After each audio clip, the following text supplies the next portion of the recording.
Welcome to the Gifford Provider Podcast for July 2022. Thanks for joining us. I'm Scott Fleischman. I am the communications specialist here at Gifford. Gifford Medical Center is a nonprofit critical access hospital, federally qualified health center with a total of 9 locations. The medical center here in Randolph, we have a 24-hour emergency department, inpatient and rehabilitation units, a renowned birthing center, accredited cancer program. We have advanced diagnostic imaging and surgery, and pediatrics. We'll get more into that in just a few minutes with our guest. But you can go to giffordhealthcare.org to find all the services that we provide. We also have, like I mentioned, locations throughout central Vermont, from Berlin to Bethel and Chelsea, Rochester. We have our Sharon Health Center. And our last podcast, we spoke with Kate Clementi, who is our physician assistant who is helping out orthopedics down at our Sharon Health Center. That was our podcast last month. So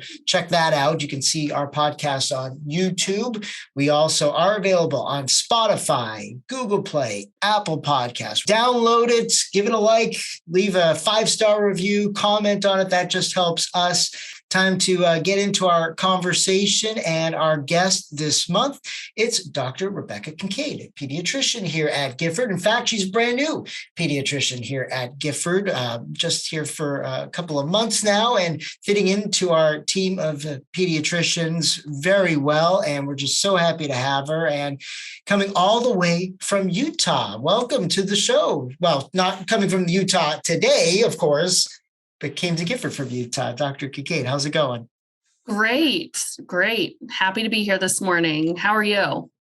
Doing all right. And, we had a chance to speak when you first arrived and talked a little bit about your background. And it is pretty cool. I've lived out west as well. And to kind of just pack up and head east. It's not, especially with a family, it's not something you can kind of take lightly.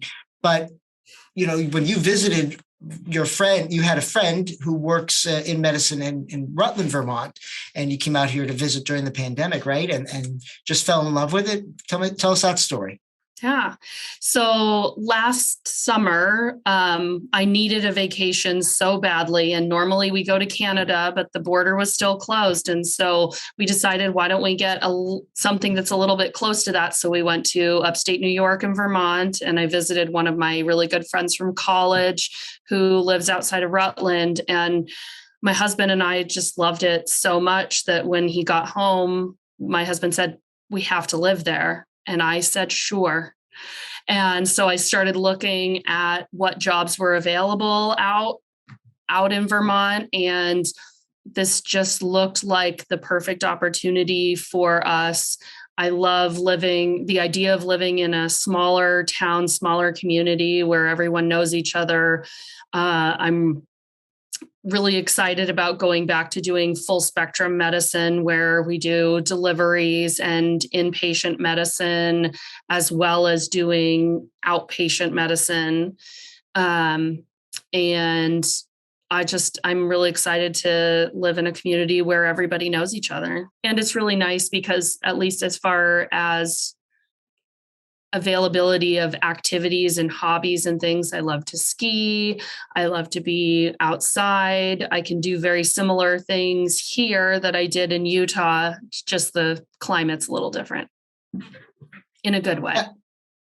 Yeah, I think, but like Utah, Vermont, all 4 seasons. And if you live in Vermont, it's actually like 5 or 6 seasons when you count mud season and like second spring. Yeah. But, you went online, did a search for jobs. You go to giffordhealthcare.org/careers. We have so many opportunities right now, both clinical and non-clinical. So you could apply for an RN position, but if you want to work culinary, you can apply to be part of our kitchen staff. We have environmental services positions as well. So again, go to giffordhealthcare.org/careers and see if there's a job that fits you. Tell us a little bit about your history in medicine. Where does that come from? And, why choose pediatrics? So I am part of a long line of doctors in my family. My grandfather was an internal medicine physician. My dad's a neurologist. My mom's a retired OBGYN. So it was definitely part of my everyday life growing up.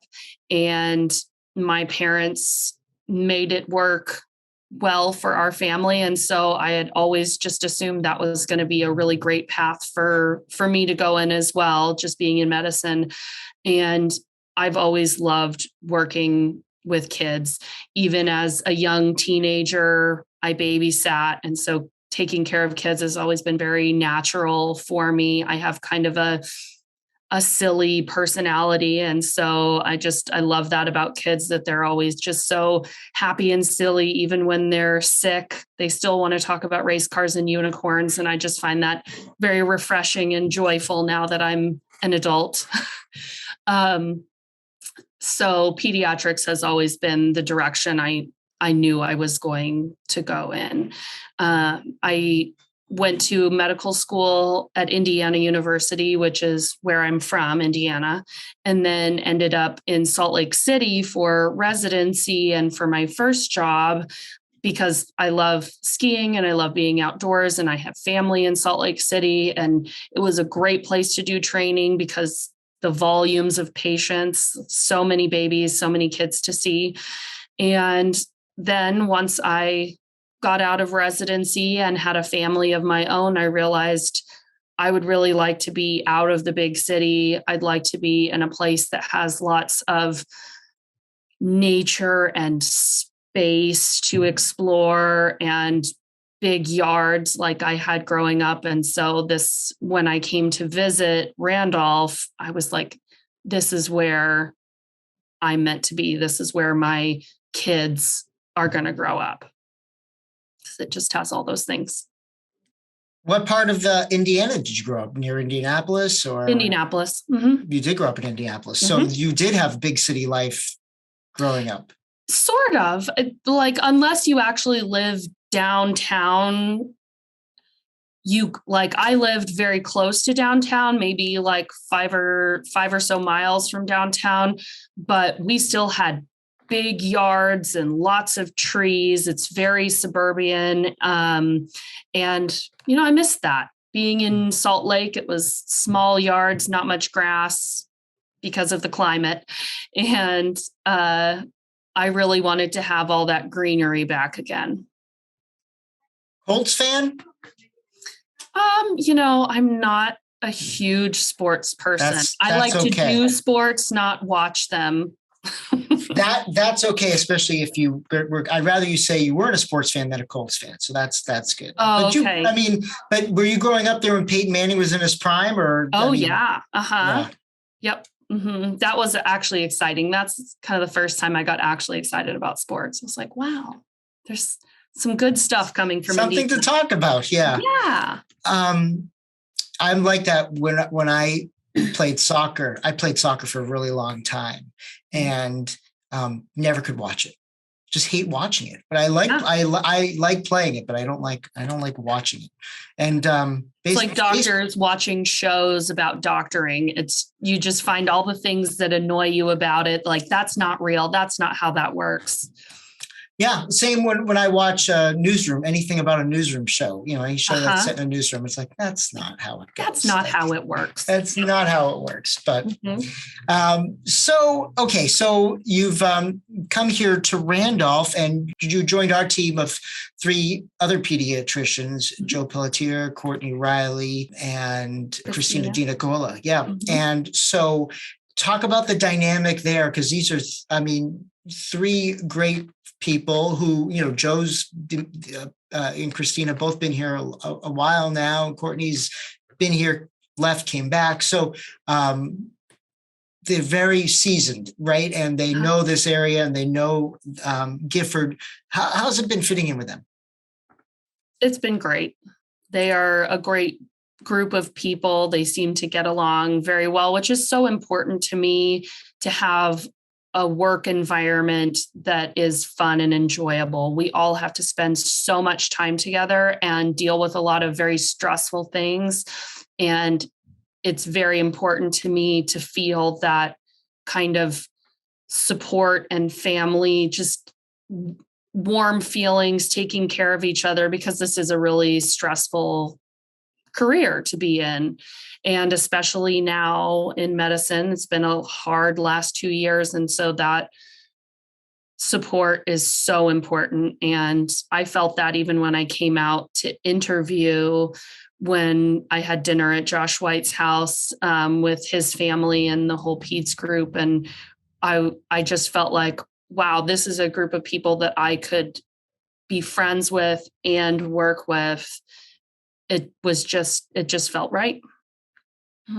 And so far, it's been great. They've helped me a lot to just get used to the system and get back into the swing of doing inpatient care. So I feel good. I feel supported. And you mentioned Josh White. So Dr. Josh White is Gifford's chief medical officer. Like, what do you think you bring to the team? I am very interested in mental health care, especially for teenagers. I'm very interested in lifestyle changes and management to help us deal with the stresses that are part of everyday life right now and are really affecting people. I also had decent experience working with patients with eating disorders as well in my last clinic. And so I'm hoping to be able to use that experience here as well, especially being in a very rural community. I'm assuming the access to eating disorder care, should it come up in this population, would be few and far between of people who take care of that population. So hoping to use some of that expertise. It's my hope that here at Sharon Health Center, we will be able to help you get any level of injury under better control. And if we can't take care of you here, we will definitely get you to the people who can take care of you. So I assume since you've just been there now for a few weeks, several weeks, are you taking on new patients at the moment? Or you're Bring it on. Empty schedule, looking to fill it up.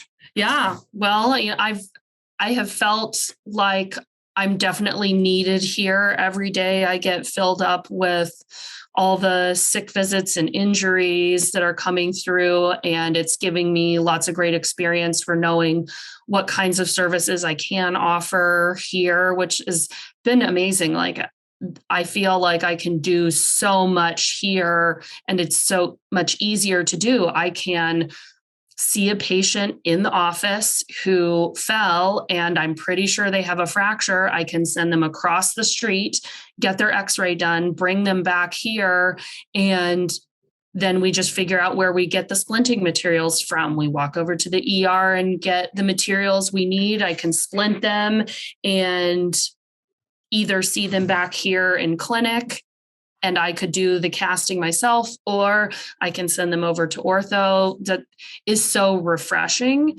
to be able to have everything in a centralized location and to not have to deal so much with, wow, what facility can I send this person to get an x-ray done based on their insurance? And will their insurance cover this splint, or will it cover that? Like, it's so refreshing to be able to just, if they can come here, we can do it. And to have that, I don't think you can emphasize it enough, to have that in a rural environment, in a small community like that, to have all of those options, have everything connected, and you don't have to wait 3 weeks to go get something like that to x-ray or, same, we talked last month with Kate Clemente down in Sharon about SameDay Appointments. Now she can see SameDay Appointments. If you twist an ankle, you don't have to go to the ER. You can come in and get seen. And the same, I imagine you're seeing same-day patients as well. Mm-hmm. Yeah. And to keep those kids and those patients out of the emergency room is so nice. So nice for the families. It's so much less stressful for them and so much better for the healthcare system to be able to save the emergency room for the higher acuity things that really need to be there. Maybe a fracture that has poked through the skin and actually needs sedation, like that, to be able to send that to the emergency room and keep the volume to that is so nice.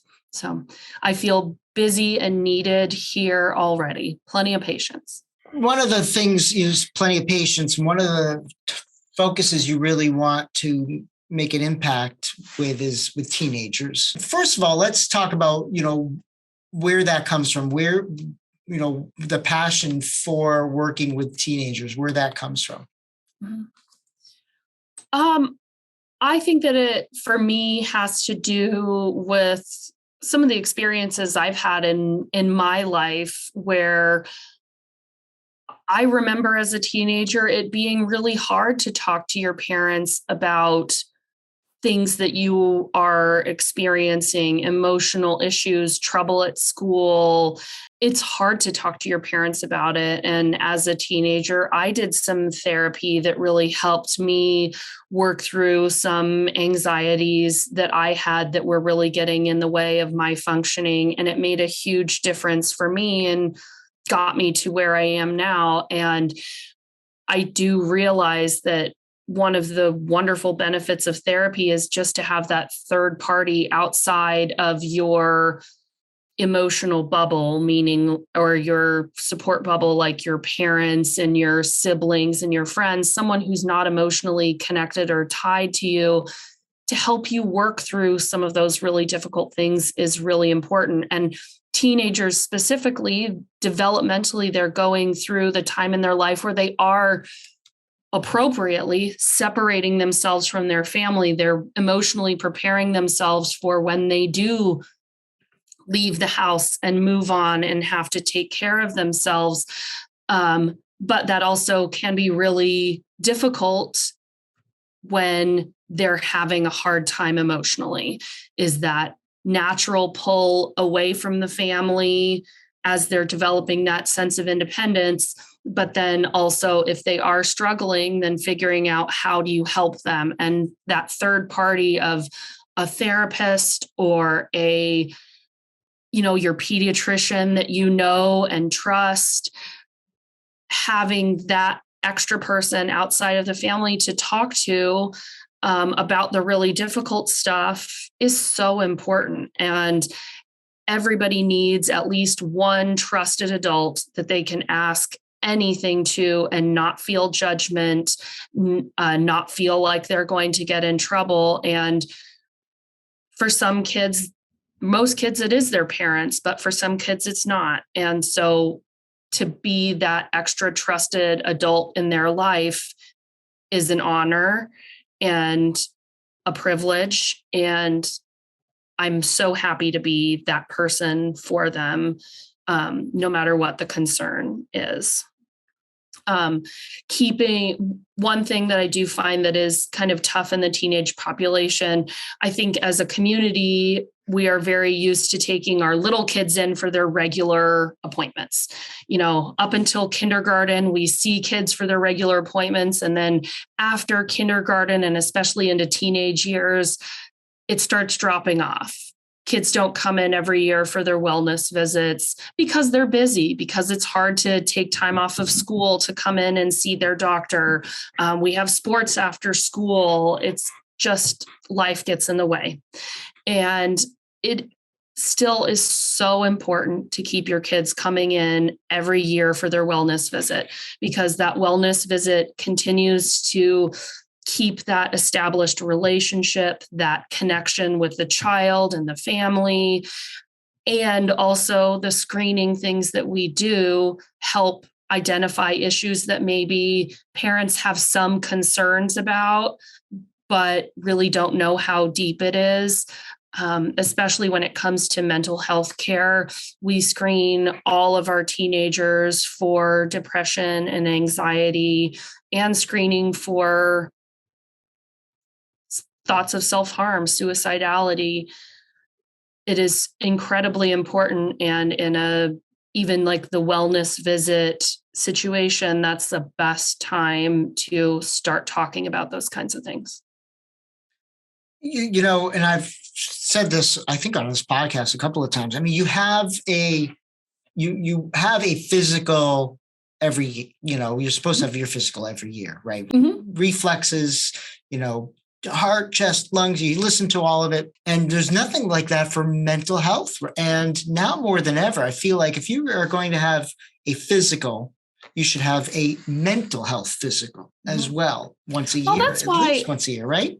Yeah. Well, and I prefer to call it a wellness visit because I think that encompasses more of like the whole person, and the whole person includes your physical and your mental health needs. And one thing that's really nice about being in primary care is that we do have a large spectrum of health concerns that we do cover, and we can adjust. We have our standards of things that we are supposed to cover in every wellness visit. But if we're seeing in the community that we're seeing a lot of kids with lead poisoning, we can adjust. We can do more lead screening so that we're catching kids before they get sick with it. If we see, and in the United States, we're seeing a lot more mental health issues, a lot of kids with depression and anxiety that is becoming very severe.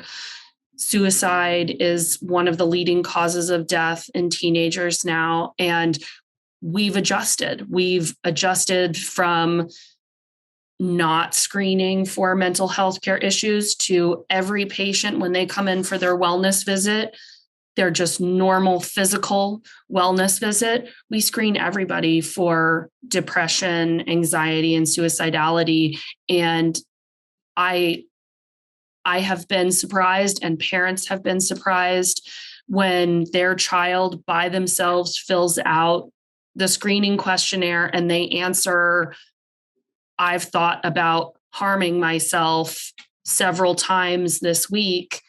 Their parents are shocked. They have no idea. And then when we start getting into it, there's a lot that they aren't telling people about that we can really help, and we can prevent it getting to that most severe point. But unless we screen, unless we ask, a lot of kids are just going to keep it to themselves. You see all these bikes out here, you see the people running in the 5K. It's everybody coming together for a cause, and that's a beautiful thing.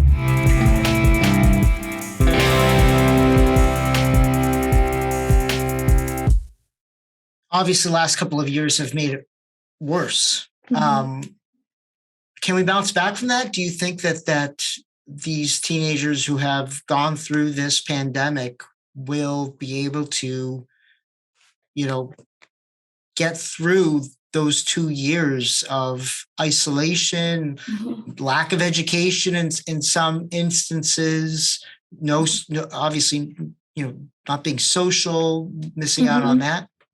Yeah, I've felt very sad for many of my teenage patients in this being, say you're in high school, this is the most important time socially for you in a teenager for creating those long-term social bonds and friendships, and what kids have missed out on in not having proms and graduations and celebrations of these major milestones in their lives has been sad. Really, really sad for these kids, because these are important moments in their lives. But I think we can bounce back. One thing I feel really strongly about is that as adults, we have to still model for our children what it is to be a community and what it is to be a family, and to help each other. And I think that if we can come together as a community and show that we care about each other, and that we can step up and help each other, that we can heal as a community, and the kids can recover from all these things that they missed. Kids are strong, kids are resilient, but they still need help. when they need it. And so I think we can, but we just have to come together as a community to help each other. How do you crack that shell? Like, how do you do it? I think as far as cracking the shell, like for the community or like in a specific patient situation? In a specific patient, you know that there's something there and you're trying to get to it. Like, how do you get to it? How do you break that wall down that, that they put up? For me, I think it's just being very warm and friendly, being very clear about being non-judgmental about whatever's going on, and also being very honest about what the consequences might be and doing that up front. All teenage patients, I try to spend a few minutes talking with them without their parents, because sometimes there are things that they're embarrassed to talk about in front of their parents. And every teenager, I always tell them, you can tell me anything, and I don't have to tell your mom and dad, as long as I feel like you aren't going to hurt yourself or hurt someone else. If safety is involved, I have to get a parent involved. And so just being very honest from the very beginning about what's private and what's not. I think that helps teenagers feel safe, like they can talk about things, they can open up, and that I do really care about them. And then sometimes it takes several visits. If it's a patient that I'm really worried about their mental health or their physical health, and I feel like I haven't quite gotten there yet, we'll have one visit. And then I'll say, let's follow up on this in a few weeks and have them come back in so that you can continue to establish that relationship, establish that trust, make it clear to the kid that you really do care and you want to make sure that they get better, to just continue to work on it and or help them find someone who can help. During those teenage years, clearly you see physical development. When you're from 13 to 17, where is the mental development? Where is there a prime area where mentally there's a development for a teenager? I think it's all along, and even into the early 20s, you still have plenty of brain development that's happening, which is why legally kids are not supposed to drink alcohol till they're 21. Why there's a lot of concern about kids smoking cigarettes, vaping, using marijuana products, derivatives, those things. They can affect your mental development even into your early 20s. And so there's a lot of concern about substance use in teens because it can affect them long term. So it's a spectrum like everything else, but that development happens for over a decade. Wellness checks that you're talking about, it's a good time to do that is before we head into the school year. I mean, there are students who play sports that need to get their physicals done before the school year starts. And it probably doesn't hurt to get a wellness check too before the school year starts. Talk a little bit about the importance of getting everybody in. The summertime is the perfect time to do it. Get everybody ready for the fall. Mm-hmm. Yeah, well, as a parent myself, I definitely empathize with people who get into the situation of, oh, crap, camp starts next week and I haven't gotten my child in for their yearly physical. Oh, wait, it's actually been 2 years since I've got them in. So I think that it is extremely important to have, because I feel so strongly about the relationship that the wellness visit creates with a family and with a child. I think that it is important to have that yearly visit and to come up with a schedule as a family of this is when we do our well visits every year. Many families will pick, okay, I'm just going to do it the week of my kid's birthday every year. Or we always do like the first week of summer. So that, and I get all my kids done during that first week in the summer. Whatever works for your family is, but come up with a routine and keep the routine. That's a good way to remember. Summertime is a great time to get your regular wellness visit done because kids are out of school. Schedules can be a little bit more flexible. All 4 of us are here throughout most of the summer, so we should be able to fit people in for their wellness visits. And most of those will count for their sports physicals for next year. And that also gives us an opportunity to screen kids for mental health issues that they might be experiencing that we don't know about.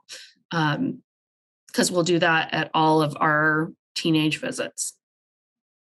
And again, you're seeing same-day appointments as well. You can contact our pediatric department, 802-728-2420, 728-2420, and get that stuff scheduled now so you don't forget, because it's life gets in the way of our best intentions. So that's right. Here's your reminder. Yeah, I mean, you go get new clothes for the school year, right? You go clothes shopping to get new sneakers, new whatever for the school year. That should be kind of on that list, as well, to check off before you go back to school. Yep. Any summer plans? You talked about you have 2 children. You've been, your first summer in Vermont, just getting here. Any big plans for the summer? Any exploration? I am going to learn to mountain bike. I am going to do it. I kept trying in Utah, and Utah was just too scary for me. So I am going to learn to mountain bike here. And then I'm finally going to go back to Canada. My family's got a place in Canada. The border is open. Now that I live in Vermont, I can drive. Glorious. So we're going to go spend at least a week at my family's place in Canada. Oh, that's awesome. It's living up here and just driving over the border. I mean, it's so cool to watch the terrain kind of change, even though you're not really that far apart, but it's just something about the zoning or whatever. It's so different. And when you come over the border, and it's something you look, when you drive over it, that's when you get that experience. I don't think when you fly in, it really hits you as much as when you drive over the border. Yep. How everything changes. Rebecca Kincaid, Dr. Kincaid, thank you so much for joining us this month, and just happy and glad to have you. Thank you so much. It's been a pleasure. All right. Now, again, if you're watching us on YouTube, give us a like, subscribe to the channel, and leave a comment. There are plenty of videos on the Gifford YouTube page. We have all of our Gifford Provider podcasts and other videos. We have testimonials and all the services we provide, including our big fundraiser in August, the last mile walk and run, bike ride, motorcycle ride. It all supports end-of-life care patients and their families. So you can register for that by going to lastmileride.com. But again, on our YouTube page, you've got all the videos there as well.